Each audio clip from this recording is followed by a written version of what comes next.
निश्चित रूप से जब से झारखंड में हेमंत जी का सरकार बना पिछड़ों के साथ लगातार अन्याय हो रही है। पहले 27% से 14% आरक्षण, जबकि हमारी आबादी सबसे बड़ी 54% की आबादी है पिछड़ा समाज की। अब उसके बाद जब हेमंत की सरकार बनी तो अब हमारा 7 जिलों में और कई जिलों में नगण्य, 7 जिलों में शून्य करा दिया गया।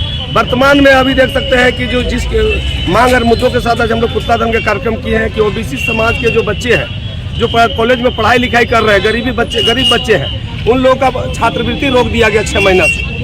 बाध्य होकर के गार्जियन पैसा के अभाव में पढ़ाई को छुड़वाने पर मजबूर हुआ है। आखिर सरकार से पूछना चाहते हैं कि इस राज्य में और पूरा देश में ओबीसी समाज का कोई अस्तित्व है कि नहीं है? इस राज्य का निर्माण करने में और देश की आज़ादी में ओबीसी समाज की कोई भूमिका है कि नहीं है? क्या इस राज्य में जो रॉयल्टी आती है, जो हम लोग दिन रात यहाँ मेहनत करके तो बड़ी आबादी ओबीसी समाज है, जिस प्रकार दमनत नीति अपनाए हुए है, तो क्या हम पूछना चाहते हैं इस ओबीसी विरोधी हेमंत सरकार से कि भाई हमारा ओबीसी समाज के बच्चों के छात्रवृत्ति आपने क्यों रोका?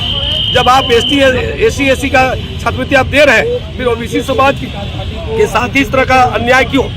इसीलिए आज हम लोग एक सांकेतिक पुतला दहन कार्यक्रम के माध्यम से लोक हित अधिकार पार्टी छात्र मोर्चा के तत्वाधान में इस सरकार जो ओबीसी विरोधी सरकार है उसको चेतावनी देने के लिए हम लोग आए हैं। और विशेष करके मैं उन ओबीसी के नेताओं को भी चेतावनी देना चाहते हैं आपके माध्यम से, जो आज 35 को विधायक के अलावा जितना भी ओबीसी समाज के जो विधायक बैठे हुए हैं, ये राजनीतिक दलाली करना बंद करें और हमारा ओबीसी समाज के जिस प्रकार आरक्षण के साथ खिलवाड़ हो रही है, हमारे बच्चों का भविष्य के साथ जो खिलवाड़ हो रही है, इन लोग के मुंह में ताला क्यों लगा हुआ है? चाहे वो जयराम मत हो, चाहे ममता देवी हो, चाहे शत्रुघ्न मत हो, चाहे तमाम ओबीसी समाज के हमारे समाज के नेता लोगों से भी आग्रह करते हैं कि आखिर हमारा बच्चों के साथ जिस तरह से खिलवाड़ किया जा रहा है, हमारा आरक्षण चुल्लू भर पानी में डूब मरिए, आने वाला इतिहास आप पर थूकेगी। आज मैं उन ओबीसी के नेताओं से भी मैं स्पष्ट रूप से कहना चाहता हूँ कि समय रहते ओबीसी आरक्षण में सुधार हो और हमारे छात्रवृत्ति बच्चों को अविलंब दिलाया जाए, अन्यथा ये सांकेतिक धरना आज पुतला दहन था, पूरा देश व्यापी और राज्य व्यापी आंदोलन होगा। अब ओबीसी समाज जाग चुका है। मंडल कमीशन के आधार पर 1991 जिस तरह से हमारे आबादी 54% और देश में 56% है, अब हमें आबादी अनुसार से आरक्षण भी चाहिए और हमें हर प्रकार से अधिकार चाहिए, अन्यथा अब चक्का जाम होगा।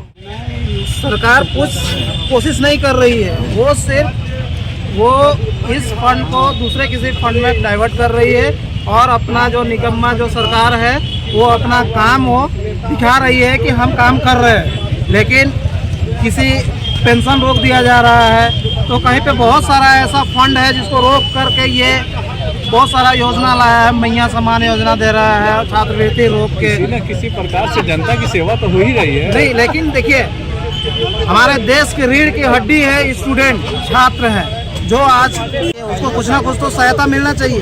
बहुत सारा ऐसा गरीब घर से बहुत सारा ऐसा ये ओबीसी छात्र जो आते हैं, उनको अगर पढ़ने के लिए अगर कुछ सुविधा ना मिले तो कैसे अपना भविष्य को उज्जवल कर पाएंगे?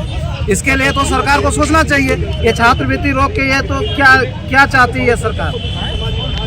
चलिए ठीक। मेरा अशोक राम, लोक हित अधिकार पार्टी के जिला अध्यक्ष। बहुत आप सभी मीडिया बंधु को धन्यवाद। आज जो हम लोग छात्रवृत्ति जो नहीं मिल रहा है छात्रों को, उसके खिलाफ, सरकार के खिलाफ आज धरना हम लोग पुतला दहन का कार्यक्रम रखे हैं।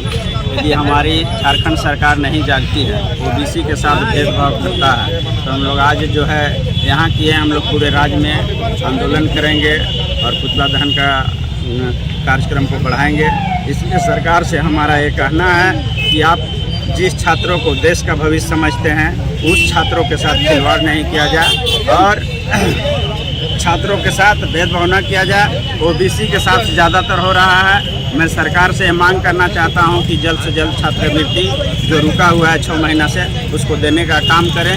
और मैं इतना ही कहकर अपनी वाणी को विराम करता हूं। लोक हित अधिकार पार्टी प्रदेश महासचिव प्रमुख प्रसाद।